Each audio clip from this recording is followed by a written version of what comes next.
Hello student, पिछली class में हम लोग स्टेबिलिटी क्राइटेरिया के बारे में डिस्कस किए थे और on the basis of location of poles we have find out stability of any system.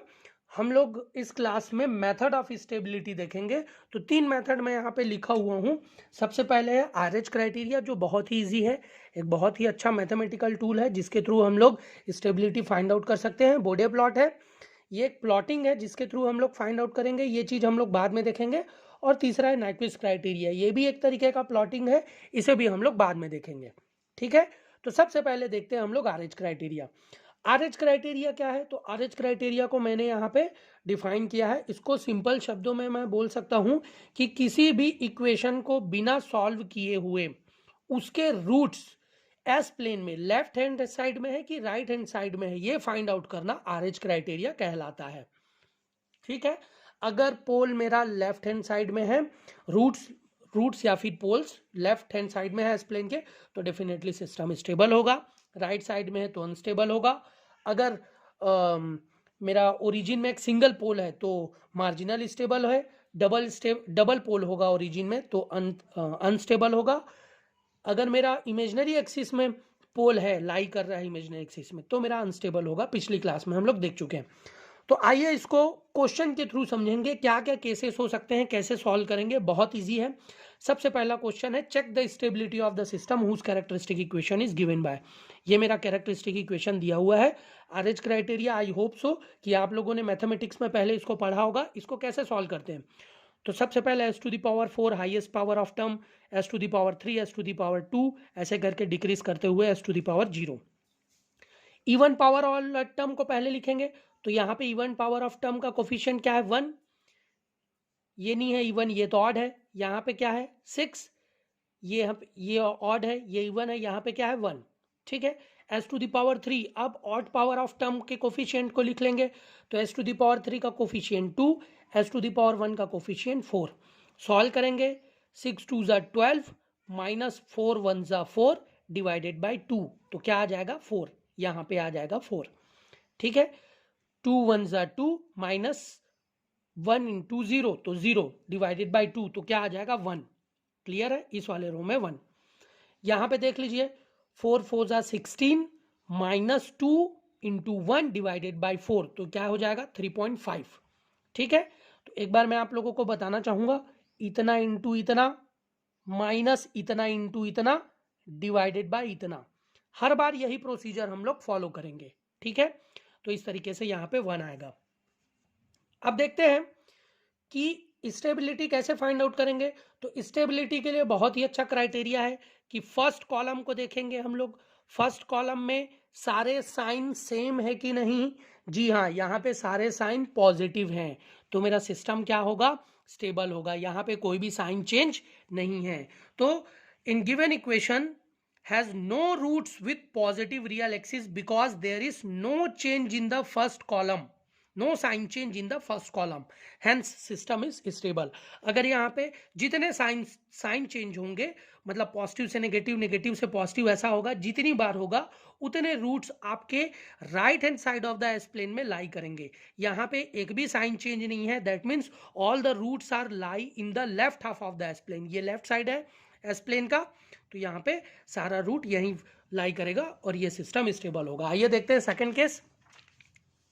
तो सेकंड केस के लिए मैंने फिर से एक एग्जांपल लिया हुआ है, क्वेश्चन लिया हुआ है, determine the stability of the system whose characteristic equation is given by. Again वही procedure, s to the power 2, s to the power 4, s to the power 2, s to the power 0।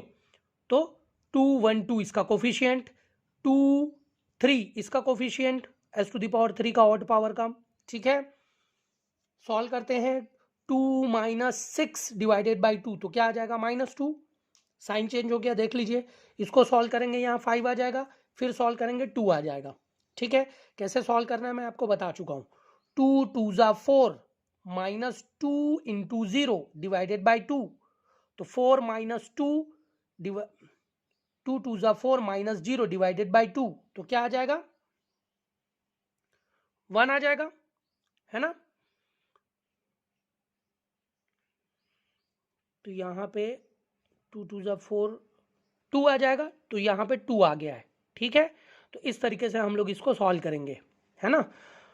Solve हो गया तो देखते हैं, ये positive है, ये भी पॉजिटिव है, लेकिन ये नेगेटिव है, तो ये पॉजिटिव से नेगेटिव हुआ और नेगेटिव से फिर पॉजिटिव हुआ, मतलब कितनी बार साइन चेंज हो रहा है, 2 बार साइन चेंज हो रहा है। Hence there is 2 sign change in the first column. It means there are 2 roots in the right half of the s plane, 2 roots right half of the s plane, और जैसे ही कोई भी root मेरा right half of the s plane में गया, system becomes unstable, तो ये सिस्टम अनस्टेबल होगा। नेक्स्ट केस कंसिडर करते हैं, if first column term in row is zero, अगर पहले कॉलम का कोई भी टर्म अगर जीरो आता है और रिमेनिंग टर्म जीरो नहीं आता है, जैसे कि ये जीरो आया, यहाँ पे -2 आ गया, तो कैसे प्रोसीजर फॉलो करेंगे, तो देखते हैं। ये मेरा क्वेश्चन है, फिर से वही प्रोसीजर, s⁵ 5 4 3 2 1 और s⁵ 0। s⁵ का कोफिशिएंट 1 2 3, तो 1 2 3, 1 2 और ये 5, तो 1 2 5। सॉल्व करेंगे, यहाँ 0 आया, 1 3 ज़ा 3 -5 डिवाइडेड बाई 1, तो ये -2 यहाँ आ जाएगा, ठीक है। तो ये रो ऑफ पहले रो में एक 0 आ गया, तो 0 आने के कारण हम लोग क्या करेंगे, ये आगे सॉल्व नहीं हो सकता, तो सॉल्व नहीं होने के कंडीशन में क्या करेंगे, now multiply characteristic equation by s+1 and solve. कोई भी क्वेश्चन आए, अगर ये कंडीशन ऑकर होगा तो इस क्वेश्चन को आपको s+1 से मल्टीप्लाई कर देना है और फिर सॉल्व करना है। तो s+1 से मैंने मल्टीप्लाई कर दिया, उसके बाद मैंने इसको आगे सॉल्व किया है।